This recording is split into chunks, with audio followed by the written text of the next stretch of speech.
Hi hello and welcome back everyone. येत्या 24 तारखेला आहे दीप अमावस्या किंवा दर्श अमावस्या असेही याला म्हणतात. दीप अमावस्या दिवशी नेमकं काय करायचं? तर दीप अमावस्येला आपल्या घरातली जेवढी पण आरती किंवा दिवे आहेत, समई, या सगळ्या दिव्यांना स्वच्छ करून त्यांची पूजा केली जाते.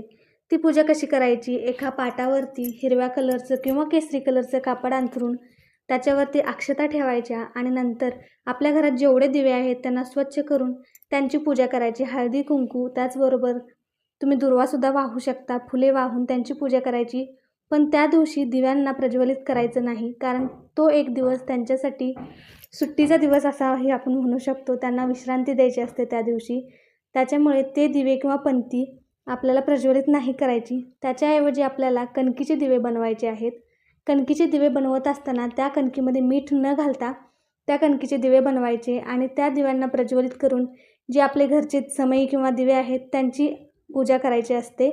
त्याचबरोबर आपल्या घरात असणाऱ्या लहान मुलांची सुद्धा आपल्याला त्या दिवशी हळदी कुंकू लावून औक्षण करायचं असतं त्या कणकीच्या दिव्यांनी. कणकीचे दिवे आता किती बनवायचे? तर विषम संख्यामध्ये बनवायचे असतात. 1, 3, 5, 7 अशा संख्यांमध्ये. तर 5 दिवे बनवलेत तरी उत्तम होईल. तर 5 कणकीचे दिवे बनवून आपल्याला आपल्या घरातल्या जी आपण दिव्यांची पूजा केलेली असते त्यांचे पण औक्षण करायचे आहे. त्याचबरोबर आपल्या घरातल्या लहान मुलांचे सुद्धा औक्षण त्या दिवशी करायचे आहे. तर तुम्हाला हा व्हिडिओ इन्फॉर्मेटिव्ह वाटला असेल तर आपल्या चॅनलला पण सबस्क्राईब करा आणि या व्हिडिओलाही लाईक करा.